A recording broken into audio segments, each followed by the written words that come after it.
శ్రీమాత్రే నమః. అమ్మ బిడ్డలందరికీ నమస్కారం అండి. అందరూ ఎలా ఉన్నారు? అందరూ కూడా అమ్మవారి దయ వలన ఎప్పుడు ఆనందంగా ఆరోగ్యంగా ఉండాలని, మీరు కోరిన కోరికలన్నింటినీ అమ్మవారు తీర్చేయాలని మీ తరపున నేను కూడా అమ్మవారిని మనస్ఫూర్తిగా కోరుకుంటూ ముందుగా అమ్మవారి పాదపద్మములకైతే ఒక్కసారి నమస్కరించుకుని వీడియోలోకి అయితే వెళ్ళిపోదామండి. ఇక ఈరోజు అమ్మవారు అమ్మ సందేశంగా ఏ సందేశం ఇవ్వబోతూ ఉన్నారు అంటే కనుక, బిడ్డ ధైర్యం ఉందా తల్లి? ధైర్యం ఉంటే మాత్రమే వినమ్మ. ఎందుకో తెలుసా? ఈరోజు నీ జీవిత భాగస్వామి గురించి కొన్ని పచ్చి నిజాలు చెప్పబోతున్నా. నీ భార్య కావచ్చు, భర్త కావచ్చు, ఎవరైనా కావచ్చు, వారి గురించి నువ్వు వినబోయే నిజాలు అనేవి నిన్ను గగుర్పాటుకు గురి చేస్తాయి. నువ్వు భయపడేలాగా చేస్తాయి. నీవు వెన్నులో వణుకు పుట్టించేలాగా చేస్తాయి. నీకు వాళ్ళు నిన్ను ఏ ఉద్దేశంతో పెళ్లి చేసుకున్నారో తెలుసా తల్లి? తెలిస్తే చీ కొడతావు. అలాంటి కొన్ని పచ్చి నిజాలైతే ఈరోజు నీ తల్లిగా చెప్పబోతున్నాను. ఎందుకు చెప్పబోతున్నానో తెలుసా? ఎన్నిసార్లు నా ముందు కన్నీళ్లు పెట్టుకున్నావు, ఎన్నిసార్లు నాతో దీనంగా మొరపెట్టుకున్నావు. దుర్గమ్మ, నా జీవితం ఎందుకు తల్లి ఇలా అయిపోయింది? పెళ్ళి కాకముందు ఎంతో సంతోషంగా ఎంతో ఆనందంగా ఉన్న నేను పెళ్ళి తర్వాత కూడా కొద్ది రోజులు బాగానే ఉన్నాను. ఆ తరువాత మొదలైంది నా జీవితానికి ఎంత కావాలో అన్ని పరీక్షలు మొదలయ్యాయి. ఎంత అగ్ని పరీక్ష కావాలో అన్ని అగ్ని పరీక్షలు కూడా మొదలైపోయాయి. ప్రతిరోజు ప్రేమతో చూసుకునేవారు ఇప్పుడు ప్రతిరోజు కూడా హింసిస్తున్నారు. మాటలతో, చేతలతో, సూటిపోటి మాటలతో సంపాదించిన డబ్బు తీసుకెళ్ళి ఖర్చు పెట్టేస్తున్నారు. వాళ్ళు సంపాదించింది నాకు ఇచ్చేది బదులు తనే తీసుకువెళ్ళి ఖర్చు పెడుతూ ఉన్నారు. చెడు వ్యసనాలకు బానిసైపోయారు. మాట వినడం లేదు, ప్రేమ చూపించడం లేదు, అవమానిస్తున్నారు, అనుమానిస్తున్నారు. ప్రతిరోజు కూడా కన్నీళ్లకు గురి చేస్తున్నారు. ఏం చేయాలో దిక్కుతోచక స్థితిలో ఉన్నాను. ఉండలేనమ్మా, వెళ్ళలేను, బంధాన్ని సాగించలేను, తెగతింపులు చేసుకుని వెళ్ళలేను. నా జీవితం ఎందుకు దుర్గమ్మ ఇలా అయిపోయింది? నా భర్త లేదా నా భార్య ఎప్పుడు మారతారు? అరుస్తూ ఉంటారు, గోల చేస్తూ ఉంటారు. చుట్టుపక్కల పరువు పోతోంది. ఏం చేయాలో దిక్కు తోచని స్థితిలో ఉన్నాను. ప్రతిరోజు అనుక్షణం నరకంగా ఉంటుంది దుర్గమ్మ.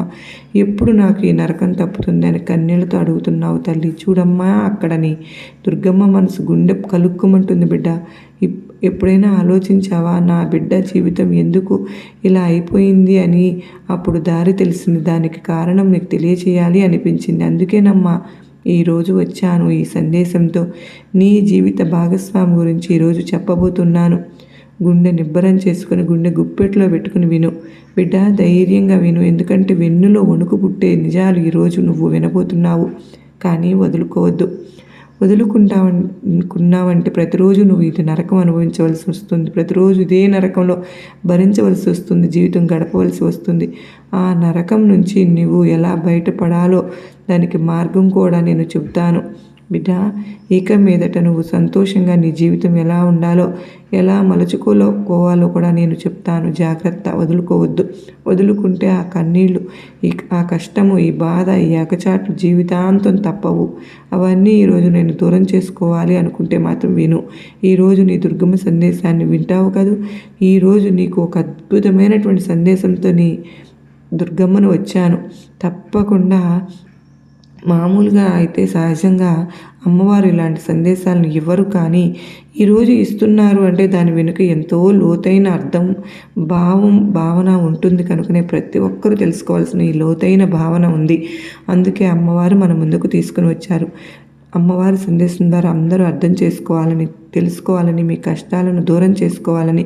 మరి అమ్మవారి సందేశాన్ని పూర్తిగా వింటేనే కదండి అర్థమవుతుంది. వీడియోని ఎక్కడ కూడా స్కిప్ చేయకుండా, మిస్ చేసుకోకుండా చివరి దాకా చూడండి. మీ ఫ్యామిలీ మెంబర్స్కి, మీ ఫ్రెండ్స్కి అందరికీ కూడా తప్పకుండా షేర్ చేయండి. మన ఛానల్ని ఫస్ట్ టైం చూస్తూ ఉన్నారా? ప్లీజ్ అండి ఛానల్ సబ్స్క్రైబ్ చేసుకొని మీ సపోర్ట్ నాకు అందించండి. మరి మీరు తప్పకుండా నాకు హెల్ప్ చేస్తారని నేను భావిస్తూ ఉన్నాను. నేను మీ నుంచి కోరుకుంటున్నది ఇది ఒక్కటే. మరి తప్పకుండా వీడియోని ప్రతి ఒక్కరికి షేర్ అయ్యేదాకా మీరైతే మాత్రం మీ వంతు కృషి చేయండి. ఆ తర్వాత నా అమ్మవారే చూసుకుంటారు. ఇక ఈ అమ్మవారి సందేశానికి వస్తే కనుక, తల్లి ఒకే ఇంట్లో ఉన్నారు, మళ్ళీ ఒకే పైకప్పు నివసిస్తూ ఉన్నారు. కానీ బద్ధ శత్రువులుగాను, అసలు సంబంధం లేని ఒక వ్యక్తులుగాను, ఒకరి మీద ఒకరు కక్ష పెంచుకొని ఒకరి మాట ఒకరికి లెక్కలు లేకుండా బ్రతికిస్తూ ఉన్నారు. కారణం ఏంటో తెలుసా? ఇప్పుడు చెప్తాను, వింటావా బిడ్డ? ధైర్యంగా విను. ఎందుకంటే ఈ ప్రపంచంలో కోట్లాది ముఖాలు ఉన్నాయి, ఎంతోమంది ప్రజలు కూడా ఉన్నారు. కానీ ఆ భార్య తన జన సమూహంలో నీ దృష్టి కేవలం ఒకే ఒక ముఖం మీద మాత్రమే ఆగిపోతుంది. వేలాది సంబంధాలు ఏర్పడి పాడైపోయిన తర్వాత ఆఖరికి ఒకే వ్యక్తితో నీ వివాహం ఎందుకు జరిగింది, ఎందుకు జరుగుతుంది? ఎప్పుడైనా నువ్వు ఒంటరిగా కూర్చుని ఆలోచించావా? తడి కళ్ళతో పైకప్పును చూస్తూ ఇలా ఆలోచిస్తున్నావా? నాకు ఈ భర్త లేదా ఈ భార్య ఎందుకు దొరికింది? ఇది కేవలం యాదృచ్ఛికమా లేదా బంధువులు తీసుకొచ్చిన సంబంధమా? పెద్దవాళ్ళు చేసిన నిర్ణయమా? దీని వెనుక మీ అవగాహనకు ఈ జన్మ జ్ఞాపకాలను చాలా దూరంగా ఉన్న ఏదో లోతైన రహస్యం ఉంది బిడ్డ. వివాహం మొదటి రోజులో సన్నాయి మోగినప్పుడు రెండు హృదయాలు కలుస్తున్నట్లు అనిపిస్తుంది. కానీ కొన్ని సంవత్సరాలు గడిచిన తర్వాత ఆ సన్నాయి మోత నిశ్శబ్దమైపోతూ ఉంటుంది. ఇంట్లో పాత్రలు ఢీకొట్టుకునే శబ్దాలు, అరుపులు లేదా ఒక ప్రాణాంతక నిశ్శబ్దం గుండెలను పిండేస్తుంది. అప్పుడు మనసులో ఈ ప్రశ్న మెరుస్తుంది కదూ, నీకు నా అదృష్టమే చెడ్డదా లేక భగవంతుడు నాకు అన్యాయం చేశాడా అని. కానీ విషయం ఏంటో తెలుసా అమ్మా? అది నీ కర్మఫలం బిడ్డ, కర్మ సిద్ధాంతం అమ్మ ఇది. బ్రహ్మాండంలో ఏ కారణము లేకుండా ఒక్క ఆకు కూడా కదలదని నీకు తెలుసా? అటువంటప్పుడు నీ జీవితంలోకి మీ జీవిత భాగస్వామి ఎలా వస్తారో కారణం అనేది ఉంది. ఆ కారణం ఏంటి? మీ సుఖదుఖాలకు అది పెద్ద కారణమైన జీవిత భాగస్వామి కారణంగా లేకుండా నీ జీవితంలోకి ఎలా వస్తుంది. ఈరోజు నేను ఆ పరదాన్ని ఎత్తబోతున్నాను బిడ్డ. ఆ పొరను తొలగించబోతున్నానమ్మా. ఆ పరదా నీ వైవాహిక జీవితం మీద పడి ఉంది. ఈరోజు నీకు తెలుస్తుంది. నువ్వు నిద్రిస్తున్నా కూడా, నీతో భోజనం చేస్తున్నా కూడా ఆ వ్యక్తి నిజంగా ఎవరు? అది నీ గత జన్మ ప్రేమికుడా లేదా పాత శత్రువా? పాత లెక్కలు తెచ్చుకోవడానికి భర్త లేదా భార్య రూపంలో నీ ఇంట్లో కూర్చున్నాడా? ఇది వినడానికి కొంచెం కఠినంగా అనిపిస్తుంది కదా బిడ్డ, కానీ సత్యం ఎప్పుడూ మధురంగా ఉండదుగా. ఎందుకంటే జీవాత్మ కొత్త శరీరం ధరించినప్పుడు దానితో ఏమీ తీసుకురాదు. ధనం కూడా, బట్టలు కూడా, పదవి కూడా ఒక అదృశ్య ఫలాన్ని తీసుకొస్తుంది. దాని రుణానుబంధం అంటారు. రుణం అంటే అప్పు, అనుబంధం అంటే అది అప్పు, అనుబంధం, బంధం. ఇది గత జన్మలో లావాదేవీల రూపంలో, భావనల రూపంలో లేదా ప్రతీకార రూపంలో అసంపూర్ణంగా మిగిలిపోయిన అప్పు. నియమం అప్పుడు చెల్లించక తప్పదు. అప్పును తప్పక చెల్లించాల్సి ఉంటుంది. బ్యాంకులో అప్పు తీసుకుని నువ్వు పారిపోవచ్చునేమో కానీ, స్నేహితుల డబ్బులు తీసుకుని నగరం వదిలి నువ్వు పారిపోవచ్చునేమో కానీ, కర్మల అప్పులను తీసుకుని మరణాన్ని కూడా దాటి నువ్వు పారిపోలేవు తల్లి. ఇది మాత్రం గుర్తుపెట్టుకో. ఆ అప్పు నీడలా నిన్ను వెంబడిస్తూ ఉంటుంది. మళ్ళీ నువ్వు జన్మించినప్పుడు ఆ అప్పుగ్రస్తుడు లేదా రుణదాత వేషం మార్చుకుని నీకు అతి సమీపంగా వచ్చి కూర్చుంటాడు. అతి సమీప సంబంధం ఏది? భర్త భార్య సంబంధం. ఎందుకంటే ఇదే ఆ సంబంధం. ఇద్దరూ ఒకే ఇంటి పైకప్పు కింద, ఒకే గదిలో జీవితంలో అత్యధికమైనటువంటి సమయాన్ని గడుపుతారు. అది సరిచేసుకోవడానికి మీ గత జన్మలో అతిపెద్ద సుఖానికి లేదా అతిపెద్ద దుఃఖానికి కారణమైన వ్యక్తిని నీ జీవిత భాగస్వామిగా చేస్తూ ఉంటుంది. ఇప్పుడు నీ జీవితాన్ని చూడు. నీ భర్త లేదా నీ భార్య నీతో కారణం లేకుండా నిన్ను తిట్టారంటే నువ్వు వాళ్ళ కోసం ప్రాణం పెట్టి ఏదైనా చేస్తావా? నీ ఇష్టాలను వాళ్ళు అణిచివేస్తారా? కానీ ప్రతిగా అవమానాలు, తిరస్కారం, ఘటన, మాటలు మాత్రమే దొరుకుతూ ఉన్నాయి కదా. నువ్వు ఆలోచిస్తున్నావు, నేను దీన్ని చెడు ఏమీ చేయలేదు కదా, ఇతనికి చెడు చేయలేదు, ఇక్కడైనా కూడా నాకు ఎందుకు ఇలా జరుగుతుంది అంటే ఏది శత్రువునం కాదు బిడ్డ.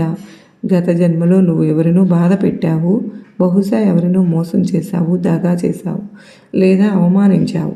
అప్పుడు ఆ వ్యక్తి బలహీనుడు, నిన్ను ఏమీ చేయలేకపోయాడు, నీకు ఏమీ చేయలేకపోయాడు, మౌనంగా ఉండిపోయాడు. కన్నీళ్లతో, గుండె బరువుతో రోధిస్తూ అతడు ఏడుస్తాడు, తడపడతాడు, తర్వాత చనిపోయాడు.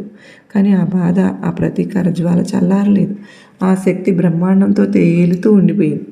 ఈ జన్మలో నియతి అతనిని భర్త లేదా భార్యగా చేసింది. ఇప్పుడు అతను నీ నుంచి ఆ అవమానం, ఆ బాధ, ఆ వేదన వసూలు చేసుకుంటున్నాడు. ఇంతే తేడా, కేవలం ఇదే తల్లి. ఇప్పుడు నువ్వు మర్చిపోయావు కానీ అతని ఆత్మ మర్చిపోలేదు, గుర్తు పెట్టుకుని ఉంది. అతను ఆత్మను అప్పుడే లభిస్తుంది లెక్కలు పూర్తయినప్పుడు. అందుకే ఎన్నోసార్లు చూస్తావు చూడు, అలా సజ్జనుడైన పురుషునికి చాలా కర్కశమైన భార్య దొరుకుతుంది, లేదా చాలా ధర్మపరాయణమైన స్త్రీకి అత్యాచారి చెడ్డ భర్త దొరుకుతాడు. ప్రపంచం అంటుంది భగవంతుని దెబ్బకు శబ్దం ఉండదు అని. ఇది ఏంటి అన్యాయం? కానీ ఆధ్యాత్మిక దృక్పథంతో ఇది న్యాయం కాదు, ఇది పరమ న్యాయం. గత జన్మల బ్యాలెన్స్ సీటు సరిచేసుకోవడం జరుగుతోంది. కానీ ప్రతి సంబంధము శత్రుత్వం కాదు. నువ్వు సంబంధాలు, ఆర్థిక రుణాలని నువ్వు అలాంటి జంటలను చూసావా బిడ్డ? లేదు. నీకు అలా జరుగుతోందా? వివాహం తర్వాత అకస్మాత్తుగా ఖర్చులు పెరిగిపోయాయి. నీ జీవిత భాగస్వామి జబ్బు చేస్తూ ఉంటుంది. నీ కష్టార్జితం ఆసుపత్రుల్లో, మందుల్లో లేదా వాళ్ళు నిర్ధారణ ఖర్చుల్లో పోతూ ఉంటుంది. నువ్వు సంపాదిస్తూ అలసిపోతావు, కానీ ఖర్చు మాత్రం తగ్గదు, పెరుగుతూ ఉంటుంది. ఇదే సూచన. దీనికి గత జన్మలో నువ్వు ఆ జీవాత్మకు తన దగ్గర ధనం తీసుకున్నావు లేదా ఆర్థిక నష్టం కలిగించావు. ఇప్పుడు అది భర్త లేదా భార్యగా వచ్చి పెద్ద హక్కుతో నీ జేబులో నుంచి ఆ డబ్బు తీస్తుంది. పైసా లెక్క పూర్తయ్యే వరకు కొనసాగుతూనే ఉంటుంది. తల్లి, గుర్తుంచుకో, లెక్క పూర్తయిన రోజు అది పూర్తిగా మారిపోతుంది, లేదా ఆ సంబంధం, ఆ శరీరం వదిలిపోతుంది నీ నుంచి దూరంగా. నువ్వు దీన్ని దురదృష్టం అంటావు, జబ్బు అంటావు, కానీ నిజానికి ఇది అప్పు తిరిగి చెల్లించడం. ఇక మూడవ రకం ఉదాసీన సంబంధం అని పిలుస్తారు చూడు దీన్ని. అంటే ఇవి అలాంటి వివాహాలు ఎక్కువ ప్రేమ లేదు, ఎక్కువ ద్వేషము లేదు. కేవలం ఒక వాహనం ఏడ్చుకుంటూ పోతుంది. అంటే భర్త తన పనిలో మునిగిపోయి ఉంటాడు, భార్య పనిలో మునిగిపోయి ఉంటుంది. ఇద్దరు ఒకే పైకప్పు కింద అపరిచితుల్లాగా ఉంటారు. సంభాషణ లేదు, స్పర్శ లేదు, భావన లేదు. ఇది గత జన్మలో ఆ ఆత్మతో మీకు లోతైన లావాదేవీ ఏమీ లేదు. కేవలం స్వల్ప సంబంధం ఉండి అది పూర్తి కాలేదు. బహుశా నువ్వు ఒకంత సమయం గడుపుతావని చూసి వినిపించుకుంటావు. ఆ సమయాన్ని వాళ్ళకి ఇవ్వలేకపోతున్నావు. అప్పుడు అందుకే ప్రకృతి నిన్ను ఇలా కలిపింది, మిమ్మల్ని కలిపి ఇలా బంధించింది. ఒకే ఇంట్లో, ఒకే పైకప్పు కింద, ఒకే గదిలో. అంతే. ఆ సమయం దాన్ని కోటా పూర్తి చేసుకోవడానికి ఇలాంటి సంబంధం కలుపుకుంటుంది. అది జైల్లాగా అనిపిస్తుంది. శిక్ష లేదు, కానీ విడుదల అయితే రాలేదు. కానీ ఇవన్నీ మధ్యలో చాలా నాలుగో సంబంధం కూడా ఉంది, బిడ్డలు. అది చాలా అరుదైంది. అది కేవలం పుణ్యం బలమైన వాళ్ళకే లభిస్తుంది. అది సకారుణం లేదా పుణ్య అనుబంధం. నీకు అలాంటి భార్య భర్త దొరికితే నువ్వు చెప్పకుండానే నీ మనసు అర్థం చేసుకుంటాడు. నీ దుఃఖంలో నీకంటే ఎక్కువగా ఏడుస్తాడు, నీ సుఖంలో నీకంటే ఎక్కువగా నవ్వుతాడు. నిన్ను భగవంతుని దగ్గరకు తీసుకువెళ్తాడు. పడిపోయినప్పుడు ఎత్తి నిలబెడతాడు, తిట్టడు. అప్పుడు అర్థం చేసుకోండి, గత జన్మలో నిస్వార్థ సేవ చేసిన స్నేహితుడు లేదా గురువు ఇప్పుడు ఆ సేన ఫలితంగా ఆ సేవకు గుర్తుగా నీ జతకు, నీ జంటకి, నీ బంధానికి వచ్చాడు అని. అలాంటి వాళ్ళు తరచూ అంటూ ఉంటారు చూడు. కొంతమందిని గమనించావా? నా వివాహం, నా పెళ్ళి స్వర్గంలో నిశ్చయమైపోయింది, అందుకే ఇంత అద్భుతమైన వ్యక్తి నాకు దొరికారు అని. అది అలాంటి బంధం. అవును బిడ్డ, స్వర్గంలోనే నిర్ణయం అయిపోయింది కనుక ఇక్కడ సిర నీ గత జన్మ నుంచి, కర్మల నుంచి వచ్చింది. ఇప్పుడు అది పెద్ద అతి లోతైన ప్రశ్న. ఈ ఎంపికను నేను మార్చగలనా దుర్గమ్మ? మనుషులు మార్చగలమా? అంటే గర్భంలోకి వచ్చేటప్పుడు లేదా వివాహం నిర్ణయం అవుతున్నప్పుడు నీకు ఏదైనా ఎంపిక ఉందా అంటే ఇక్కడ ఒక రహస్యమైనది ఉంది బిడ్డ. వివాహం ప్రారంభం కిందకు వచ్చే కొన్ని అరుదైన సంఘటనలు. ఒకటి, ఇది నీ జీవితంలో 2 రకాల కర్మలు ఉంటాయి. ఒకటి క్రియామానం, ఇప్పుడు చేస్తున్నవి. మరొకటి ప్రారంధం, ఇప్పటికి స్థిరపడ్డవి మార్చలేవు. తల్లిదండ్రుల మరణం, అలాగే తల్లిదండ్రుల మరణ సమయం, జీవిత భాగస్వామి, 3 తరచూ కూడా ఆత్మ జన్మించే ముందు ఎంచుకుంటుంది లేదా కర్మల ప్రకారం ఇవ్వబడుతుంది. నువ్వు ఆత్మలోకంలో ఉన్నప్పుడు, శరీరం ధరించే వరుసలో ఉన్నప్పుడు నీ ముందు నీ కర్మల మ్యాప్ తెరవబడి ఉంటుంది. నీ ఆధ్యాత్మిక పురోగతి, నీ అహంకారాన్ని పగలగొట్టడానికి ఏ రకం జీవిత భాగస్వామి అవసరమో చూపించారు. అవును, వినడానికి వింతగా ఉంది కదూ బిడ్డ. కానీ కొన్నిసార్లు క్రూరమైన భర్త లేదా గొడవపడే భార్య మంచిగా ప్రేమించే భాగస్వామి కంటే నీ ఆత్మ వికాసానికి మేలు చేస్తారు. ఎలా ఆలోచించు. నీకు చాలా ప్రేమించే భాగస్వామి దొరికితే నీ మాట అంటే వింటాడు, పలుకుల మీద పెట్టుకుంటాడు. అప్పుడు నువ్వు సంసార మొహంలో లోతుకు కూరుకుపోతావు. భగవంతుడు కూడా గుర్తురాడు. అదే స్వర్గం అని అనుకుంటావు. వేరే ఏమీ వద్దని అనుకుంటావు. కానీ దెబ్బలు పడినప్పుడు, దెబ్బలు తగిలినప్పుడు, ఇంట్లో కలహాలు జరిగినప్పుడు, అవమానాలు, మిమ్మల్ని ఒంటరిగా ఏడ్చినప్పుడు నీ భ్రమలు పగిలిపోతాయి. ఈ లోకంలో ఎవరికి వారు కాదని అర్థమవుతుంది. అప్పుడు నువ్వు పరమాత్మ వైపు తిరుగుతావు. అప్పుడు నీ రాకకు భగవంతుడు నిన్ను కలుస్తాడు. నీ దుర్గమ్మ నిన్ను కలుస్తాను. ఎవరైనా లేకపోయినా నేనున్నాను బిడ్డ అంటూ. ఎందుకంటే ఒక భార్య భర్తను తిట్టి అవమానించిందనుకో, ఆ భార్య ప్రేమగా ఆలింగనం చేసుకుంటే ఆ రోజు మంచి పనులు చేస్తారు. మంచి సంతోషంగా ఉంటుంది. ఈరోజు నీ జీవితంలో అటువంటి సంఘర్షణ ఉంటే, నీ భాగస్వామి నిన్ను అర్థం చేసుకోవడం లేదు అంటే అడుగు ఇక్కడ ఆగు. అతన్ని శపించడం మానే, అతనితో గొడవ పట్టడం మానే. ఎందుకో తెలుసా, నువ్వు ఆ వ్యక్తితో కాదు, నీ సొంత గత జన్మ కర్మతో పోరాడుతున్నావు. కర్మతో పోరాడి ఎవ్వరు గెలవలేరు. అద్దంలో నిలబడి చూసుకున్నప్పుడు నీ ప్రతిబింబాన్ని చెంపదెబ్బ కొడితే తగులుతుందా? తగలదు కదా. ప్రతిబింబాన్ని మార్చాలి అంటే నిజమైన ముఖాన్ని మార్చాలి. నీలో మార్పు తేవాలి. చాలామంది నన్ను అడుగుతూ ఉంటారు, బిడ్డ బహుశా నీ మనసులో కూడా ఈ ప్రశ్న ఉండి ఉండవచ్చు, దుర్గమ్మ అయితే నేను జీవితాంతం గుట్టుగా చచ్చిపోవాలా? ఈ అత్యాచారాన్ని భరిస్తూనే ఉండాలా? అన్నీ సహిస్తూనే ఉండాలా అని. ఎందుకంటే ఇది గత జన్మ కర్మ. ఇక్కడ అత్యాచారం భరించమంటుంది కాదు, అది స్వీకారం మరియు సుధారణ గురించి మాట్లాడుతున్నారు. బిడ్డ, నువ్వు నా భార్య చెడ్డది లేదా నా భర్త రాక్షసుడు అని నమ్ముతూ ఉంటే నువ్వు ఇక్కడ ఏమవుతుందో తెలుసా? అలానే ఉండిపోతావు నువ్వు దుఃఖంలో, బాధలో. కానీ ఆ క్షణం వచ్చినప్పుడు ఈ వ్యక్తి నా కర్మల నుంచి నేను రాసిన ఉత్తరాన్ని నాకే తెచ్చాడు అని అర్థమైనప్పుడు నీ ఫిర్యాదు ముగిసిపోతుంది. నీకు తెలుస్తుంది, అనిపిస్తుంది కూడా. ఈ సత్యం క్షణంలో నీ భార్యలో లేదా నీ భర్తలో మార్పు వచ్చినప్పుడు, తిట్టినప్పుడు అనిపిస్తుంటుంది. నేను గతంలో తెలుసో తెలియక వీళ్ళను బాధ తీర్చుకుంటున్నారు, ఇప్పుడు ఆ రుణం తీర్చుకుంటున్నారు అని అనుకో. అంతేగాని వ్యక్తి మీద కాదమ్మా నీ కోపం రావాల్సింది. ఇది గత జన్మ కర్మ తాలూకా అని నువ్వు గుర్తుపెట్టుకో. నువ్వు అలా అర్థమైనప్పుడు ఇక నువ్వు ఫిర్యాదు చేసుకోవడానికి ఏమి ఉండదు కదా. ఆ రోజు నువ్వు ఆ వ్యక్తిని వేరే కళ్ళతో చూస్తావు.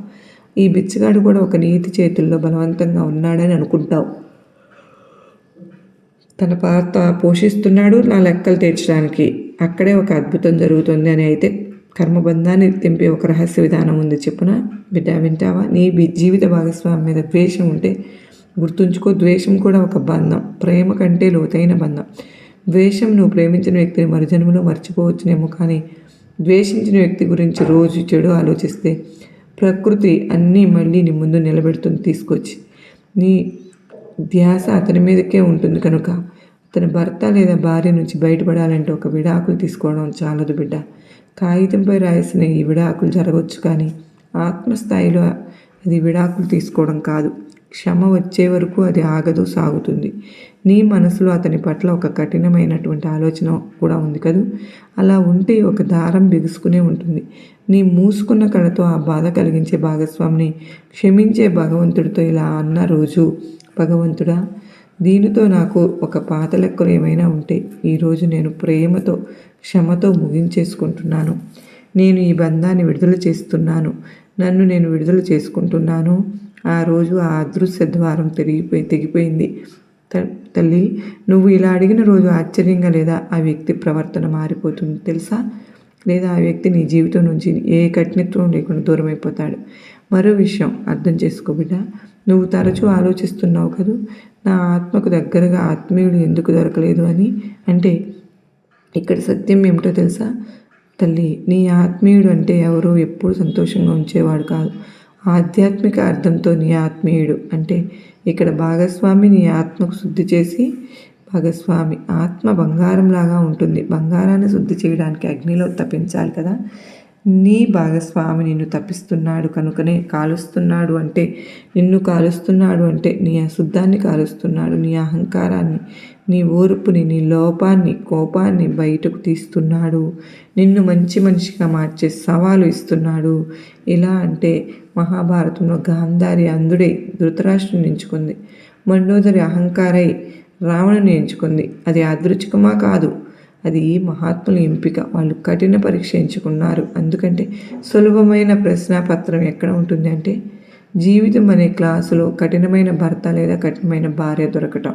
నీ ఆత్మ ఉన్నత తరగతిలో ఉన్నని ఈ కఠిన పరీక్షలో నువ్వు నెగ్గావు. పాస్ చేయగల సామర్థ్యం ఉందని సూచిస్తుంది కనుక ఈరోజు రాత్రి నీ జీవిత భాగస్వామిని నువ్వు చూసినప్పుడు ఏం చేయాలంటే పాత గొడవ మొదలు పెట్టాలి. కాదమ్మా, ఈరోజు వాళ్ళను శరీరంగా చూడవద్దు. బిడ్డ అరుస్తున్నాడా, నిద్రిస్తున్నాడా, లేదా ఎవరితోనో ఫోన్ మాట్లాడుతూ మునిగిపోయాడా అని చూడకు. ఈరోజు వాళ్ళల్లో ఉన్న ఆత్మను చూడడానికి ప్రయత్నించు, ఆలోచించు. ఈ ఆత్మ కూడా నా పురాతనమైనది. మన ఇద్దరం ఎన్నో శతాబ్దాల నుంచి, ఎన్నో జన్మల నుంచి ఒకరినొకరు వెంబడించుకుంటూ ఉన్నాం. ఈసారి నేను రుణదాతను. ఒకసారి నేను ఇలా రుణదాతలుగా ఉండిపోయాము. ఇక ఈరోజు ఇతను నన్ను బాధ పెడుతూ ఉన్నాడు. ఈ ఆట చాలా కాలంగా నడిచింది. ఇప్పుడు ఆ ఆటను ముగించే సమయం అయితే ముగింపు మార్గం ఏంటో తెలుసా? కృతజ్ఞత. అవును తల్లి, అవును. నీకు ఇంత బాధ వచ్చిన వ్యక్తి పట్ల కూడా కృతజ్ఞత చూపు. ఎందుకంటే ఆ బాధే ఈరోజు ఈ వీడియో నిన్ను చూడమని చెప్పింది. ఆ బాధే నిన్ను భగవంతుని మార్గంలోకి నెట్టింది. అంత మంచిగా ఉంటే నువ్వు ఈరోజు ఎక్కడ ఉండేవాడివో తెలుసా? ఎక్కడ ఆనందంగా సంతోషంగా భగవంతుని మర్చిపోయి ఒక మాయలో చిక్కుకొని వాళ్ళు. ఈ బాధే నిన్ను లోతుగా చేసిందమ్మా, లోతుగా ఆలోచించేలాగా చేసింది. ఇక్కడ భార్యాభర్త సంబంధమే మోక్షానికి అతిపెద్ద ద్వారం. తల్లి సన్యాసి అయినా సరే అడవికి వెళ్తే అక్కడ శాంతిగా ఉండడం చాలా సులువు. అక్కడ నిన్ను ఆటంకపరిచేవాడు ఎవరు ఉండరు. అక్కడ నువ్వు స్నానం చేశాక తుడుచుకున్న తడి టవల్ ఏదైతే ఉందో మంచం మీద వదిలేసేవాళ్ళు, ఉప్పు తక్కువైందని కారం ఎక్కువైందని అరిచేవాళ్ళు కూడా ఉండరు. కానీ గృహస్థ జీవితంలో ఈ చిన్న చిన్న గొడవల మధ్యలో, ఈ తిట్ల మధ్యలో నీ మానసిక సమతుల్యాన్ని కాపాడుకుంటే, ఎదుటి వ్యక్తి కోపాన్ని నీ శాంతితో తీసుకుంటే నువ్వు ఈ గొప్ప తపస్సు కంటే కూడా తక్కువేమీ కాదు. ఆ తపస్సు కంటే కూడా గొప్ప యోగివి నువ్వు. నీ వెళ్ళే హిమాలయం నీ జీవిత భాగస్వామియే నీ తపస్సు. అందుకే మరుసటి రోజు నీ జీవిత భాగస్వామి నీకు గాయం కలిగించినప్పుడు ప్రతిస్పందనకు రియాక్ట్ అవ్వకు. కేవలం లోతుగా శ్వాస తీసుకుని మనసులో ఇలా అనుకో, లెక్క సరిపోయింది అని. నువ్వు ఇలా అనగానే ఆ మాట నీకు ఎలా ఉంటుందంటే బాధనివ్వటం మానేస్తుంది. అంటే ఇతను ఈ సమయంలో నన్ను ఇలా అంటున్నాడు అంటే నేను ముందు జన్మలో ఏదో అన్నాను, ఆ మాటకు ఇప్పుడు లెక్క సరిపోయింది అని అనుకో. నీ మనసు బాధపడదు. అప్పుడు నువ్వు ఆ నాటకంలో నటుడు కాకుండా ఒక ప్రేక్షకుడు మాత్రమే అవుతావు. అరుస్తున్న ఒక కీడు జంటను చూస్తావనుకో, దాని దారాలు దాని సంస్కారాలలో కర్మలతో బంధింపబడి ఉన్నాయి. అది కావాలని మధురంగా మాట్లాడలేదు. ఎందుకంటే నీ మీద ప్రారంభ భారం ఉంది. దానిపై కోపం రాదు. జాలిపడు. గుర్తుంచుకో బిడ్డ, నువ్వు ఇక్కడ ఇల్లు కట్టుకోవడానికి రాలేదమ్మా. నీ నిజమైన ఇంటికి తిరిగి వెళ్ళే సన్నాహాలు చేసుకోవడానికి వచ్చావు. మదనానికి నీ జీవిత భాగస్వామి ఎలాంటిదైనా సరే నీ ప్రయాణంలో సహయాత్రికుడు. అతని పాత్ర విలువైందే కావచ్చు, కానీ అతను లేకుండా నీ కథ మాత్రం పూర్తి కాదు. ఈ లోతైన రహస్యాన్ని అర్థం చేసుకున్న తర్వాత నువ్వు ఇంకా నీ అదృష్టానికి ఏడుస్తావా, లేక లేచి నిలబడి నీ పరిస్థితులు కొత్త కాంతితో చూస్తావా? ఎంపిక నీదే. కర్మల చక్రాన్ని విరచటము లేదా శాంతి రాదు. కర్మచక్రాన్ని విరిచే కత్తెర ఏంటో తెలుసా? ప్రేమ మరియు క్షమ. ఈరోజు రాత్రి నిద్రపోయే ముందు నీ జీవిత భాగస్వామిని నిద్రించిన తర్వాత వాళ్ళ ముఖాన్ని జాగ్రత్తగా చూడు. అప్పుడు వాళ్ళు శాంతంగా ఉంటారు. వాళ్ళ అహంకారం కూడా నిద్రిస్తూ ఉంటుంది. అప్పుడు వాళ్ళ ఆత్మతో మాట్లాడు. మనసులో ఇలా చెప్పు, నువ్వు గత జన్మలో ఎవరివో నాకు తెలియదు, కానీ ఈ జన్మలో నువ్వు నాతో ఉన్నావు. నేను నీతో ఉన్నాను. నువ్వు నా భాగస్వామివి అని నేను ఎంచుకున్నాను. ఇక్కడ నా అన్ని గిల్లి కజ్జాలు, అన్ని ఫిర్యాదుల నుంచి కూడా నన్ను విడుదల చేస్తూ ఉన్నారు మీరు. నువ్వు కూడా నన్ను విడుదల చెయ్యి. మనం ఇద్దరం శాంతిగా ఒక ప్రయాణం పూర్తి చేద్దాం అని ఈ చిన్న మానసికమైనటువంటి ప్రయోగం నీ మొత్తం ప్రపంచాన్ని మార్చేస్తుంది. బిడ్డ, ఎందుకో తెలుసా? నువ్వు మారినప్పుడు నీ చుట్టూ ఉన్న శక్తి మారుతుంది. శక్తి మారినప్పుడు ఎదుటి వాళ్ళు కూడా మారక తప్పదు కదా. ఇది బ్రహ్మాండ నియమం, నీ దుర్గమ్మ నియమం. ఈ వీడియో కేవలం సమాచారం మాత్రమే చూడకు. ఇది ఒక సంకేతంగా తీసుకో. బహుశా నీ పూర్వీకులు లేదా స్వయంగా విధాత నువ్వు ఈరోజు ఇది వినాలని కోరుకుంటున్నారేమో. అందుకే ఈ సందేశం నీ ముందుకు వచ్చిందేమో. తప్పకుండా దీనిలోని అర్థాన్ని గ్రహించు. నీకోసం నీ దుర్గమ్మ తెచ్చిన సందేశాన్ని నిర్లక్ష్యం చేయవద్దమ్మా. మరి ఈ సందేశం ముందుకు వచ్చినందుకు నీకు దుర్గమ్మకు ఒక్కసారి ధన్యవాదాలు చెప్పి నీ ఆ సంబంధాన్ని పాడవనవ్వకుండా కాపాడుకోవడానికి, లేదా గుట్టుగా చచ్చిపోకుండా బయట పడటానికి జీవితం చాలా చిన్నది తల్లి. నువ్వు దాన్ని ద్వేషంతో వృధా చేస్తావా? అది ప్రేమతో అవగాహనతో జీవించు. నీ జీవిత భాగస్వామి నీకు అతిపెద్ద అద్దం. అందులో నీ ముఖం చూడు, అక్కడ మచ్చలు తుడుచుకుని చిరునవ్వుతో చూడు. ఎందుకంటే ఆఖరికి అందరూ ఒకే నది యాత్రికులు.